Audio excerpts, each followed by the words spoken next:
pressionado pela guerra na Ucrânia, aqui o preço do trigo na Bolsa de Chicago chegou a 12,94 dólares por bushel. Os dois países são grandes produtores, né, do grão, tanto a Rússia como a Ucrânia. O patamar atingido nesta terça-feira superou o verificado em março de 2008, de 12,83, quando houve o boom das commodities. O trigo já subiu 46,25% na Bolsa de Chicago, desde o início dos ataques às tropas de Putin na Ucrânia, em 24 de fevereiro. No interior do Rio Grande do Sul, por exemplo, a tonelada do grão chegou a R$ 1.960, preço recorde também. Houve alta de 26% em uma semana. O movimento já afeta as negociações entre supermercados com fornecedores. Segundo a CNN, a Associação Paulista de Supermercados ouviu supermercadistas que o preço da farinha já teria subido 15% na semana passada e que já há indicações de novos aumentos. Olha só, tá? Como é complicado isso. Bom, nós temos aqui uma situação que, naturalmente, é uma guerra, nos levará provavelmente a uma guerra global por alimentos. Põe na tela, por favor, o artigo que eu subi ainda há pouquinho. Legal. Olha, a ministra da Agricultura, Tereza Cristina, partirá no sábado para Ottawa, no Canadá, onde se reunirá com exportadores de fertilizantes. O objetivo é buscar alternativas às importações do insumo da Rússia e Belarus, suspensas por causa da guerra na Ucrânia. A missão é quase impossível. O motivo? A interrupção do fornecimento de fertilizantes, como vocês viram agora, assim como ocorre com o petróleo e gás, tem impacto global. Na prática, podemos estar diante de uma nova corrida por insumos escassos, como ocorreu durante a pandemia de Covid, com respiradores, vacinas e equipamentos hospitalares, lembram? Então, a BBC, o Sven Tore Rosselster, da Trader Yara Internacional, que atua em mais de 60 países, previu um cenário catastrófico, tá? Segundo ele, metade da população mundial obtém alimentos usando fertilizantes. Mas sem o insumo, o rendimento de algumas culturas cairá 50%. Abre aspas. Para mim, não se trata de estarmos caminhando para uma crise alimentar global, mas de quão grande será a crise. Fecha aspas. A Rússia é o segundo país produtor de fertilizantes nitrogenados, com 10% do mercado internacional, e derivados de potássio, com 19%. Ocupa também a quarta posição em relação aos fosfatados, com 7% do market share. O Brasil, por sua vez, importa 26 milhões de toneladas de fertilizantes que consome na agricultura. 85%, gente. 85%. 23% da Rússia e 3% de Belarus. Dias atrás, Tereza Cristina garantiu que há estoques até outubro, mas a Associação Nacional de Difusão de Adubos, a ANDA, soltou um comunicado ontem falando que o deadline será em apenas 3 meses. O presidente da Frente Parlamentar Agropecuária, deputado Sérgio Souza, me disse que os fertilizantes para a próxima safra já estão contratados, mas dependem do transporte. Ou seja, ainda é impossível precisar quando e quanto faltará. Para monitorar o problema, a FPA quer criar uma comissão externa sobre o impacto da guerra na Ucrânia na agricultura brasileira. Fato é que, assim como a Covid impactou um sistema de saúde precário, a crise dos fertilizantes já existia e termina agravada com a guerra. Nos últimos anos, devido ao alto custo da exploração e a uma mudança em seu plano de negócio, a Petrobras fechou 3 plantas industriais de fertilizantes e abandonou uma 4ª. Estava mais barato importar, explica Sérgio Souza. Agora, porém, os ventos mudaram. O preço do insumo subiu até 200%. Mas o parlamentar defende, visando o longo prazo, que sejam implementadas mudanças legislativas que reduzam a burocracia e o custo do frete.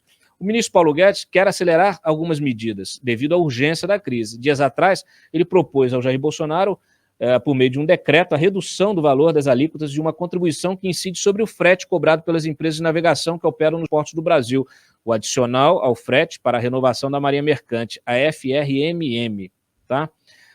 Segundo a minuta do texto, os percentuais desse AFRMM nas navegações de longo prazo, realizada entre portos brasileiros e portos estrangeiros, cairiam de 25% para 16,5%, na cabotagem de 10% para 6,6%, e nas navegações fluviais e lacustres, quando do transporte de granéis líquidos na região norte e nordeste, de 40% para 26,5%.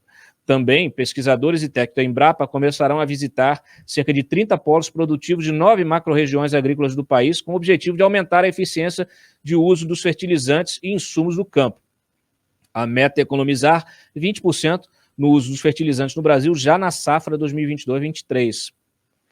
O dilema europeu, com a dependência do gás russo, como vocês viram, nos ensina que dar as costas a questões estratégicas, como segurança energética e segurança alimentar, pode ser fatal para uma nação. O aumento da dependência externa de fertilizantes é consequência natural e óbvia da expansão da própria produção agrícola brasileira. Acordem, senhores, né? Acordem.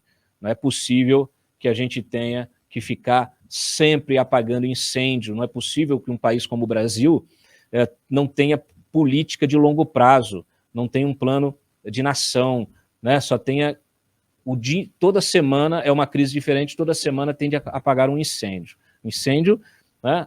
Aqui, na melhor das hipóteses, o metafórico, mas o fato é que nós vivemos diante de seguidas crises, né? Justamente por quê? Porque nós não conseguimos nos antecipar a elas, porque nós não temos estratégias de médio e longo prazo nesse país. Nós temos sempre decisões, políticas públicas tomadas, né, ali por interesses eleitoreiros, politiqueiros, muitas vezes interesses fisiológicos, né? A gente sabe disso, vocês conhecem, sabem como é que funciona, o centrão, a ocupação do governo, o aparelhamento da máquina pública. Então, tudo está funcionando em função da sobrevivência do próprio sistema político e partidário. Para que essas pessoas, esses políticos sejam reeleitos, para que suas máquinas partidárias sejam cada vez mais fortes e mais inchadas, com dinheiro público. Agora, o cidadão, a sociedade, e aí quando você começa a tratar de questões estratégicas como essas, a gente está falando de segurança alimentar. Eu não vou aqui nem entrar nas questões, no debate sobre estoques de alimentos, nada disso, porque senão eu vou começar a deixar vocês ainda mais desesperados. O fato é que situações como essa da Ucrânia hoje, várias outras que nós vivenciamos, né, só nos ensinam que o Brasil integra, né, esse planeta junto com várias outras nações, e está sempre, vamos dizer assim, à mercê das crises que surgem, não importa onde. Com a economia globalizada como se acontece uma coisa ali, a gente sente o efeito borboleta aqui.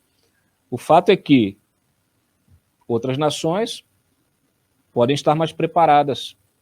A gente não está por quê? Né?